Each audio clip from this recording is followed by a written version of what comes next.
সুপ্রিয় দর্শক বিন্দু, চলে আসলাম আবারও শারমিন স্টোরি পক্ষ থেকে। আমার সালাম নেবেন আপনারা সবাই। আসসালামু আলাইকুম। চলুন আজকে কঠিন একটা স্টোরি নিয়ে চলে আসলাম আপনাদের মাঝে। মানুষ কতটা কঠিন হলে মানুষকে এরকমভাবে কষ্ট দিতে পারে আমার জানা নেই। একটি আপু তার জীবনে ঘটে যাওয়া বাজেভাবে কিছু ঘটনা ঘটে যাওয়ার মতো একটা কাহিনী শেয়ার করবে। তো চলুন আজকের ওই কাহিনী নিয়ে আমি চলে আসলাম আপনাদের মাঝে। অ্যান্ড আজকের স্টোরিটি হচ্ছে দর্শন নিয়ে। ঠিক আছে, আপুটি দর্শন হয়েছে, ওই আপুটির কাহিনীটি নিয়ে আমি চলে আসলাম। তবে মানুষ যদি থাকে জানোয়ার রূপে, সেই মানুষগুলোকে চেনা যায় না, আর সেই মানুষগুলোই শেষ করতে পারে একটা মেয়েকে দর্শন করে। ঠিক আছে, তো কথা না বাড়িয়ে চলুন মূল গল্পে চলে যাওয়া যাক। মেয়েটি ক্লাস 10-এ পড়তো। ক্লাস 10 শেষ করে ইন্টার ফার্স্ট ইয়ারে উঠেছে। মেয়েটির পরিবারে শুধু মা আছে আর বাবা আছে। বাবা প্যারালাইসিসে এক অঙ্গ চলে গিয়েছে, মাও অনেক অসুস্থ। পরিবারের মাঝে অনেক কষ্ট করে চলতে হচ্ছে। ইনকাম করার মতো কোনো মানুষ নেই, শুধু একটা মেয়ে আছে তাদের, আর কিছুই না। গরিব ঘরেরই একটা মেয়ে, একটা গ্রামেই থাকতো তারা। তারপর মেয়েটি পড়াশোনার পাশাপাশি টেলারি কাজ করতো। টেলারি কাজ বাদ দিয়ে একটা গার্মেন্টসে চাকরি ধরেছে।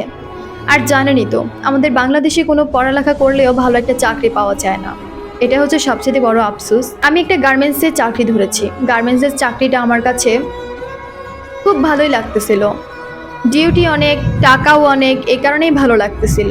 এভাবে আমার দিনকাল ভালোই কাটছে। আমার স্যালারি 20,000 টাকার মতো। আমি ওভারটাইম কাজ করতাম, প্রায় 25,000 টাকার মতো পেতাম। আমার ফ্যামিলিতে বেশ ভালোই আমি টাকা দিয়ে আমার বাবা মাকে আমি চালাতে পারছি। কি আর করার, যেহেতু আমার কোনো ভাই নেই, সেহেতু আমার উপরেই তো সব দায়িত্ব। আপনি ঠিক কথাই বলেছেন। হঠাৎ করে একদিন একটা ছেলে আমাকে প্রপোজ করে, গার্মেন্টসেরই। আমি বললাম, আসলে আমার তো প্রেম করা পসিবল না, তবে আমি ভেবেচিন্তে দেখবো। আপনি যদি আমার ফ্রেন্ড হয়ে থাকতে পারেন তাহলে থাকতে পারেন, নো প্রবলেম। আমি তাকে একেবারেই রিজেক্ট করে নেই। যেহেতু আমি এর পরিস্থিতি দেখছি, সেহেতুই আমি ভাবলাম যে আসলে একটা মানুষ তো লাইফে দরকার। আর তাছাড়া আমি এভাবে রিজেক্ট করলে কি আর হবে? অ্যাকসেপ্ট না করেও ফ্রেন্ড রাখি। ছেলেটা কিছুতেই মানতে চাইলো না। ছেলেটা আমার সাথে ফ্রেন্ড হয়ে থাকবে না। ছেলেটা আমার সাথে প্রেমের সম্পর্কে জড়াবে। আর আমি তো তার সাথে প্রেমের সম্পর্কে জড়াবো না, আমার একটাই কথা। তার পরবর্তীতে সে আমাকে অনেক জোর করতেছে তার সাথে আমি সম্পর্কে জড়াতে, তার সাথে আমার যে করে হোক না কেন রিলেশনশিপ করতেই হবে। তারপর আমি তাকে রিজেক্ট করতাম। রিজেক্ট করেই আমি আমার চাকরিটা ভালোভাবে করে যাচ্ছি। হঠাৎ একদিন রাত হয়ে গিয়েছে প্রায় 12টা। তো আমার বাসায় ফিরতে ফিরতে লাগবে আরও 1 ঘন্টা। আমি খুব ভয় পাচ্ছিলাম, ভাবলাম কোনো ফ্রেন্ডের বাসায় থেকে যাব নাকি। তো পরে ভাবলাম না, যেহেতু আমি ওভারটাইম কাজ করি সেহেতুই আমার লেট হয়েছে। তো অফিসে আজকে অনেক কাজের ঝামেলা ছিল। তার পরবর্তীতে ভাবলাম না, যেহেতু মেয়ে হয়েছি সাহস করে চলতে হবে। সব কাজকর্ম কমপ্লিট করে আমি 12টা, 12:30টার দিকে আমি বাসায় ফিরছিলাম। এই মুহূর্তেই আমার পেছন দিক দিয়ে একজন আমাকে ডাকতেছিল। ডাকার পর আমি পিছনে ফিরলাম। ফেরার পরেই আমার সামনের দিক থেকে এসে কেউ একজন আমার মুখ ধরে ফেলছে, চোখও বেঁধে ফেলছে, মুখও বেঁধে ফেলছে। বেঁধে ফেলার পর আমি তো অনেক চিল্লাচিল্লি করার চেষ্টা করতেছিলাম, বাট চিল্লাচিল্লি কোনোরকমভাবে আমি করতে পারছি না। তো তার পরবর্তীতে আমাকে নিয়ে যায় একটা নির্জন জায়গায়, একটা নির্জন একটা রুমে। সেখানে দেখি যে যাকে আমি রিজেক্ট করছি ওই ছেলেটা। এখন আমি বললাম যে তুমি আমার কাছ থেকে কি চাও? সে বলল, কিছু না, তুই তো আমাকে রিজেক্ট করেছিস, আর সেই ক্ষেত্রে এখন তোর শেষটুকু আমি দেখে ছাড়বো। তবে কোনো ছেলে ছিল না, যে ছেলেটা সহ ও আমাকে নিয়ে গেছে ওইখানে। আমার হয়তোবা কপালটা অনেক ভালো, এভাবে তো হয়তোবা কেউ বেঁচে আসে না বা বাঁচতে পারে না। সেই ছেলেটা হচ্ছে চলে গিয়েছে বাসায়, আর ওই ছেলেটা আর আমি ওই রুমটার মধ্যে আছি। এখন আমি তো কান্নাকাটি করছি, তাকে হাত পায়ে ধরে বলার চেষ্টা করছি, না সে কিছুতেই মানবে না, আমার কথা মানেই না। লাস্ট পর্যন্ত আপনি তো ভালো করেই জানেন যে একটা মেয়েকে দর্শন করতে হলে কি কি করবে আর কি কি না করবে। তো ও আসলে আমার সাথে এক পর্যায়ে ফিজিক্যাল করে ফেলছে, অনেক কিছুই করে ফেলছে। লাস্ট পর্যন্ত আমাকে মারতে চাইতেছে, অনেক রকমভাবে আঘাত করতে চাইতেছে। তো সে যখনই একজন, সেহেতু আমিও জোরাজুরি করতেছি, সেও জোরাজুরি করতেছে। এখানে অনেক কিছু হয়ে গিয়েছে, যেটুকু আমি এখানে ভিডিওর মাধ্যমে আপনিও বলতে পারবেন না বা আমিও আপনাকে বলতে পারছি না, অনেক কিছু হয়ে গিয়েছে। তো লাস্ট টাইম আমি ওকে এমনভাবেই ম্যানেজ করার চেষ্টা করছি যে তুমি চিন্তা করো না, আমি তো আছি, আর আমি তোমার সাথে একমত, সহমত আছি, তুমি কোনো টেনশন করো না, আমি সব করতেছি, এরকম কিছু বোঝাচ্ছি। তো লাস্ট টাইম আমার মাথায় আবার ক্লিপ ছিল। ঠিক আছে, আমার মাথায় ক্লিপ ছিল। তো ওই ক্লিপগুলো হচ্ছে অনেক ধারালো টাইপের ক্লিপ ছিল, কালো ক্লিপ। সেই ক্লিপগুলো আমার মাথায় লাগানো ছিল। ইভেন্ট আমার হাতে অনেক নখ ছিল, যেগুলো আমি কাটতে আমার অনেক দেরি হয়ে গিয়েছিল। আমি স্টাইল করে রেখেছিলাম। তো তাকে আমি অনেক খামচি টামচি দিচ্ছিলাম, কোনো রকমভাবে আমি ছুটতে পারছি না। লাস্ট টাইম আমি খেয়াল করে দেখলাম ওই রুমেই ছোট একটা লাঠি আছে।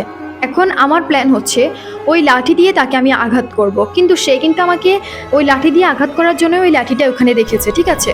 তার পরবর্তীতে আমি কি করলাম, আমি আমার গায়ের থেকে ওরে হাত জোর করে ফেলে দিয়ে আমি ওই লাঠিটা নিয়ে ওর মাথার মধ্যে একটা বাড়ি দিলাম।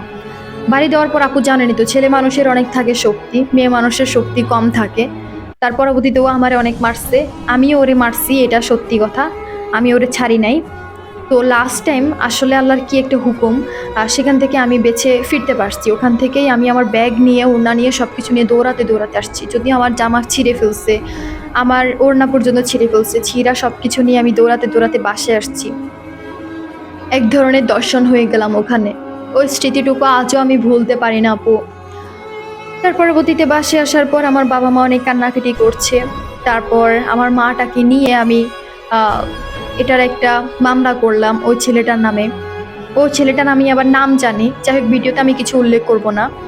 তারপর আমি ওকে মামলা দিলাম। মামলা দেওয়ার পর ওই পুলিশ ওই অনুসারেই গিয়েছে, গিয়ে ছেলেটাকে ধরার অনেক চেষ্টা করছে, বাট ছেলেটাকে পায় নাই। ছেলের পরিবারের মানুষকে পাইছে। ওই পরিবারের মানুষের সাথে এখনো মামলাটা চলতেছে। বিষয়টা কিন্তু অনেক রকমভাবেই অনেক পাবলিক হয়েছে। আমি পুরো শেষ হয়ে গিয়েছি। আমার জীবনটা যেভাবে শেষ হবে আমি জীবনে কখনো কল্পনা করি নাই। আমার অনেক ক্ষতি করছে ছেলেটা, কিন্তু আমি কিছুই করতে পারিনি। আমার আর বিয়ে হয়নি, আমি এভাবেই একা আছি, একা আমার জীবন যাচ্ছে। তবে অনেক ভয় ঢুকে গিয়েছে মনের মাঝে। আমার বয়সটাও প্রায় 28 হয়ে গিয়েছে, এখনো বিয়ে করতে পারিনি। কারণ আমার ঘটনাটা সবাই কম বেশি জানে, বিয়ের জন্য আসলে সবাই এগুলো বলে। এই কারণে কপাল আমার পোড়া। একটা ভালো মেয়ে ছিলাম, যার কোনো বদনাম ছিল না, সেই মেয়েটারই হয়ে গেল বদনাম। বদনামের ভাগিদার হয়ে গেলাম, দর্শন করা একজন মেয়ে হয়ে গেলাম। সবচেয়ে বড় আফসোসের বিষয় হচ্ছে এটুকু। যাই হোক, আপনি আমার গল্পটা টাইমলাইনে তুলে ধরবেন। প্রত্যেকটা মেয়ে যাতে সবসময় নিজের সেফ অনুযায়ী চলাফেরা করে রাস্তাঘাটে। আর এখন শুনছি মমিতা নামের একটা মেয়ে অনেক বাজেভাবে দর্শন হয়েছে। সেই কাহিনীগুলো শুনে আমি অনেক কান্নাকাটি করছিলাম, আর আমি আমার স্টোরিটা আপনার কাছে শেয়ার করলাম। তো প্লিজ আপনি একটু আমার স্টোরিটা শেয়ার করবেন। ধন্যবাদ আপু। উনি বারবার করে ওনার লেখাগুলোর মধ্যে বারবার বলছে যে মেয়েদেরকে সতর্ক জানাচ্ছে, মেয়েরা প্লিজ তোমরা সাবধানে চলাফেরা করবা, ইভেন্ট নিজের সেফ অনুযায়ী চলাফেরা করবা, নিজের সেফটি নিজের মধ্যে রাখবা। এগুলো বারবার উনি বলার চেষ্টা করছে। তো আপু, অসংখ্য ধন্যবাদ আপনার এই স্টোরিটি শেয়ার করার জন্য। অনেকেই শেয়ার করে না, অনেক রকমভাবে অনেক কথা বলে, ভাবে যে না না কিছু শেয়ার করব না, হয়তোবা প্রবলেম হবে। কিন্তু আপনি সাহস নিয়ে যে শেয়ার করছেন, এটাও অনেক ধন্যবাদ আপনাকে শেয়ার করার জন্য। তো আমি একটা কথাই বলবো মেয়েদের উদ্দেশ্যে, নিজের সেফটি অনুযায়ী চলাফেরার চেষ্টা করবেন। ইভেন্ট সবসময় মাথায় রাখবেন যে এই জীবনে আপন বলতে কেউ নেই। একটা মেয়েও একটা মেয়েকে শেষ করতে পারে বা করছে। এখন তো ভালোভাবেই নিউজগুলো দেখছেন বা শুনছেন, এই দেশের বাহিরে দেশে কি একটা অবস্থা, কোথায় কি হচ্ছে আর না হচ্ছে। আপু, বদনামী ভাগিদার হয়েছেন ঠিক আছে, মামলাও দিয়েছেন ঠিক আছে, খুশি হলাম। এখন এবার একটু নিজের লাইফটা নিয়ে ভাবেন। ফ্যামিলিকে নিয়ে তো ভাবলেন, সবই করতেছেন, নিজেকে নিয়েও ভাবেন। নিজেকে কিভাবে ভালো স্থানে নিয়ে যাবেন, কিভাবে ভালোভাবে বাঁচতে পারবেন, কিভাবে সংসার করতে হবে, কিভাবে কি করতে হবে না করতে হবে, সব কিছু সিদ্ধান্তই আপনার হাতে। আমার কিছু বলার নেই। তবে পরিস্থিতি অনুযায়ী কাজ করবেন, ভালো যেটা হবে সেটাই। অ্যান্ড আপনার জন্য খুবই দুঃখ প্রকাশ করছি।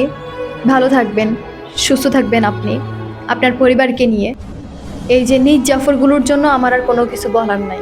প্রেমের প্রস্তাবকে গ্রহণ না করলেই দর্শন করতে আসবে, তারপর শত্রু হয়ে গিয়েই একটা মেয়েকে শেষ করতে আসবে, সেই নির্যাপরদের উদ্দেশ্যে আমার আর কিছুই বলার নেই। তবে তারা ছেলেও না, তারা মেয়েও না, তারা এক ধরনের নির্যাপর, যাদেরকে দেখা যায় না, ভালো একটা চোখে তাদেরকে দেখা যায় না, কিন্তু খারাপ চোখে গেলে তারা আসলে একটা নির্যাপর। ভালো ছেলেও না তারা, ভালো মেয়েও না। ওরা হচ্ছে এক ধরনের কি বলে, আসলে আমার বলার মতো কোনো ভাষা নেই। আমি যদি ভুল টুটি কিছু বলে থাকি তাহলে প্লিজ সবাই আমাকে ক্ষমার দৃষ্টিতে দেখবেন। তবে এই দর্শন নিয়ে অনেক অনেক অভিযোগ আছে মানুষের। এটার এমন একটা বিচার হওয়া উচিত সব সময়, যেই বিচারটা আসলে গোটা জাতি দেখবে, গোটা জাতির কাছে পৌঁছাবে, আর বলবে অন্তত বিচারটুকু হইছে, এটুকু অন্তত মনকে সবাই বোঝাতে পারবে। সো এরকমভাবেই আসলে আমরা সবাই মেয়েরা বিচার চাই। আর আমাদের জন্য সেভ বলতে কেউ না। একটা মেয়ে হয়েও একটা মেয়ের জন্য সেভ না, একটা ছেলে তো কোনো রকম ভাবেই না। সো আজকের মতো আর কিছু বলার নেই। সবাই ভালো থাকবেন, সুস্থ থাকবেন। আল্লাহ হাফেজ।